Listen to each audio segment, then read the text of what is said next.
If you play modded Terraria, chances are you've come across at least one quality of life mod. These are typically promoted as small changes to make the game a little less grindy to play, but in practice, I think they remove major parts of the intended gameplay loop and leave the game feeling like nothing but a boss rush, leading players to expect constant progression and opening them up to burnout because they never take the time to relax, take a break, and do some fishing. But what if there was a better way? A middle ground between the slower pace of a normal Terraria playthrough and the dopamine trap of constant boss fights. Even better still, what if you didn't even have to download a mod to experience it? That's where Journey Mode comes into play. Added in the appropriately named Journey's End update, this acts as Relogic's answer to the question, what would a creative mode in Terraria look like? And it turns out it looks a lot more like quality of life mods than most players would like to admit. For instance, many mods will grant the player some items upon spawning into the world in an effort to speed up the early game.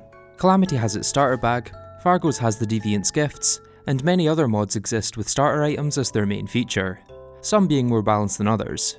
Journey Mode also has this feature, upgrading the player's copper starter tools to iron, along with giving them a grappling hook, fledgling wings, a magic mirror, and some rope to make the early game exploration much faster.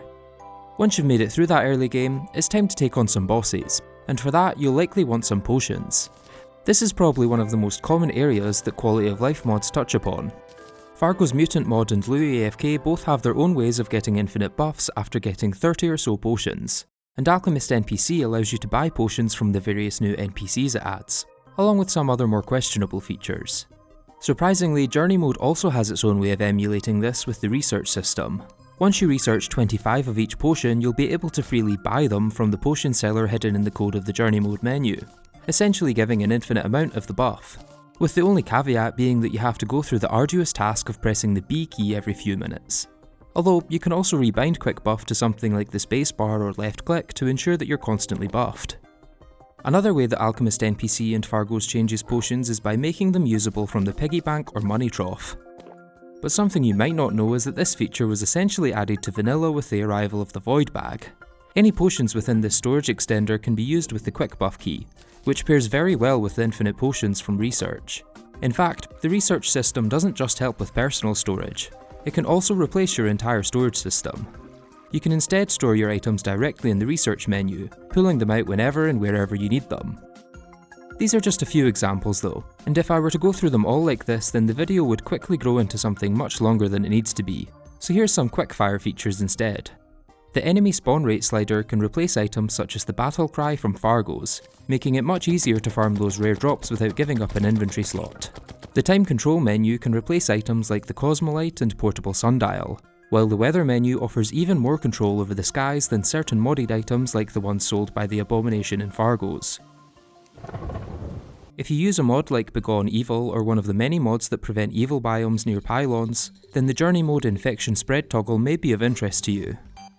Lastly, in the Personal Power menu there's a toggle to grant the player a much higher pickup and placement range, a feature I know for a fact is in Quality of Life Compendium, and likely many other mods too. Aside from this increased placement range, Journey Mode admittedly doesn't help much with building. But maybe that's okay. Maybe building a house is meant to be an expression of the player, a conscious choice between efficiency and aesthetics. Maybe part of the challenge of the Wall of Flesh is the terrain in which you fight it. Maybe, just maybe, you're not meant to use a double obsidian insta-bridge straight after defeating Skeletron, then speedrun right into hard mode. That's just my opinion though, as someone that doesn't use quality of life mods very often. So to get the other side of the story, I'd have to ask an expert in the field. The notorious quality of life abuser and all-round much more skilled player than I am, Yardis, who was kind enough to do an entire Journey Mode playthrough to compare it to his usual quality of life mods. Here's what he had to say. So yeah, I asked you a few months ago to try out Journey Mode as a replacement for quality of life mods, and I just have a few questions as to how that went and what your overall feelings were about it. Yeah, perfect. I've been ready. Nice. So my first question is, broadly, how was your overall experience using Journey Mode compared to quality of life mods? It was probably more negative, if anything, because I dislike the UI of Journey Mode. It's like the very far left. And I have to move my cursor over there every time. And most quality of life mods, it's either like an automatic passive or in the config or through an NPC in a shop or something. And well, that's easy. and I'm used to it because, you interact with NPCs normally in Terraria. You only go to the left of the menu to craft. And yeah, so because of that, I think journey mode has a bit of a learning curve to it. But I do think it's OP as hell. But not quite the creative mode equivalent like people usually say it is. You still gotta play the game yourself and find everything at least once depending on the item. Like rare drops, like Rod of Discord, nah, you gotta find yourself. But with quality of life mods, there's a special NPC for that. You can just go buy that shit. Like imagine Minecraft creative mode, but it only worked. Like the menu only worked once you got 100% the items yourself. It's a little inconvenient in a way. So would you say that the recipes for like the Rod of Discord and stuff being in quality of life mods but not in journey mode, does that in some ways make quality of life mods more overpowered than journey mode?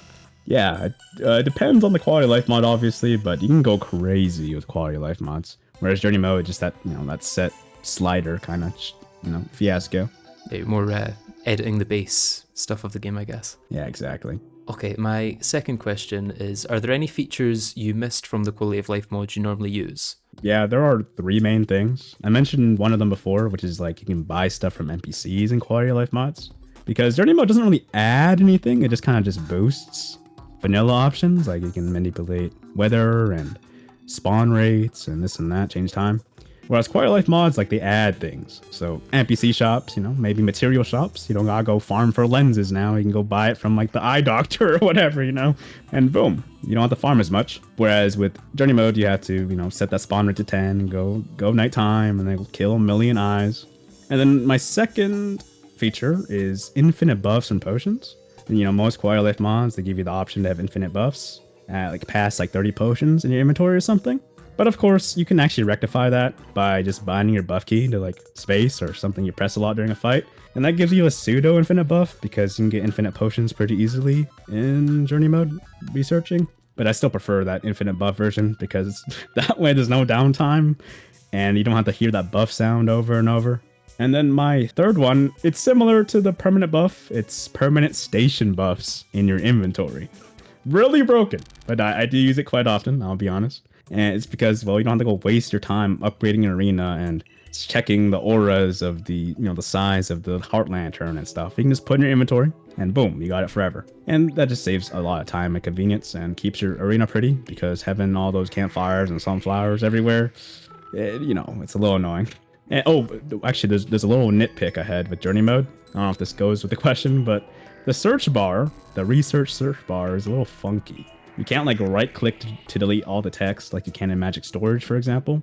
So replacing journey mode with Magic Storage like I was, because I use no mods in my run, but like just, Yeah, I guess because you can research and duplicate everything, you don't really need something like Magic Storage if you're using Journey. But maybe, like you say, there are some quality of life features from Magic Storage, like a better search bar, that would make it worth using. Exactly. Just a little slower to navigate than Magic Storage, which is like a little nitpick I had. Interesting. I'm kind of surprised you didn't say things like instant arenas, because I see you use them a lot in your streams and videos. Like, building arenas is like an instant thing for you usually. These days, I have a couple times. Yeah, you've definitely seen that. I just use, or Excavator has this thing called chain placing. That's something I would like to add in vanilla, because placing blocks takes forever, even with like a building potion and stuff.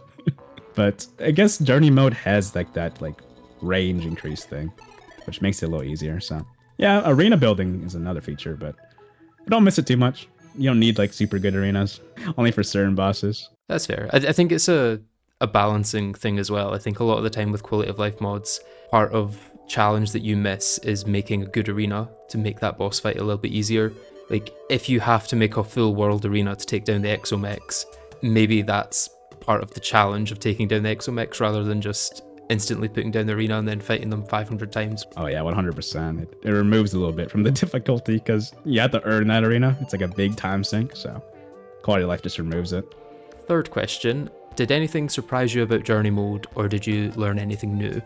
Not too much, but I never did use journey mode until this. Like I've turned it on a couple times, but I've never done a full run with it on. So I don't know, I was pretty surprised at how thorough it is. It has like every feature you really want, aside from like the additional stuff I was looking for, which is like easier materials through shops and infinite buff sensations. But yeah, it has everything else. I was very surprised. Like I was going into it, I was worried I could not change weather, but there was an option for that, so that made me pretty happy. With the help of journey mode, vanilla can be very simplified. So yeah, I was surprised to see how good it really was.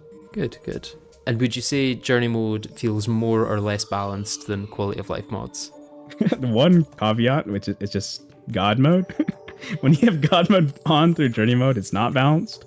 But Yeah, if you don't use it, then yes, obviously. I think it is way more balanced than most quality of life mods, because quality of life mods can reduce the game to like a boss rush, removing most in-between boss aspects like mining and exploring if you use it way too hard. Whereas journey mode, you literally can't do that. It just speeds things up instead of removing completely. Like you have to mine still, you have to do, find materials on your own still. Whereas quality of life mods, if you unlock the progression point or whatever, you might be able to buy just all the ores from some guy. Yeah, so journey mode doesn't really take anything away from the game. It just speeds it up. It's like my main difference, which is obviously I think less balance or more balanced than quality of life. I think that's also my main argument for this video, to be honest, about the fact that quality of life kind of removes entire aspects of the game rather than speeding them up, which is kind of what it advertises itself to be. Oh, okay, perfect then. And my last question is, would you recommend trying journey mode as an alternative to quality of life mods? Actually, yeah, for most people, as long as you aren't quite like me and don't play Terraria as a boss fighting simulator, then I definitely recommend it, because it's convenient and it's actually quite easy to use once you get used to it. It took me a bit, but after I got used to it, it was pretty good. You can just customize everything you want, from, HP to boss or enemy spawns. It's all in your hands. All it's missing is just those features we were talking about earlier, which none of those are completely needed at all. And also journey mode isn't vanilla, so if you ever don't want to play Team Mod Loader, you have journey mode around. It's reliable, it's always there. And when Team Mod Loader ports to a new version, all the quality of life mods are dead for a bit. You still got journey mode. Yeah, a lot of people are going to have to adapt for 1.4.5, I'm sure. There it is, yeah. That's a big example of when journey mode, learning it would be really nice. Yeah, like you say, I guess a lot of people aren't playing it in the way that you are, which is fighting the same boss a few hundred times on an incredibly hard difficulty, where maybe those quality of life mods are a lot more necessary than they are in a playthrough where you maybe only fight a boss 10 times, I guess. Yeah, exactly. Okay, well, thank you very much for your thoughts on this. Yeah, of course, man. So, where do you fall on the quality of life mod debate? Let me know in the comments down below, and if you haven't already, go check out Yardis' channel to see some of the most impressive challenge runs in all of Terraria, even if he does use those stinky quality of life mods.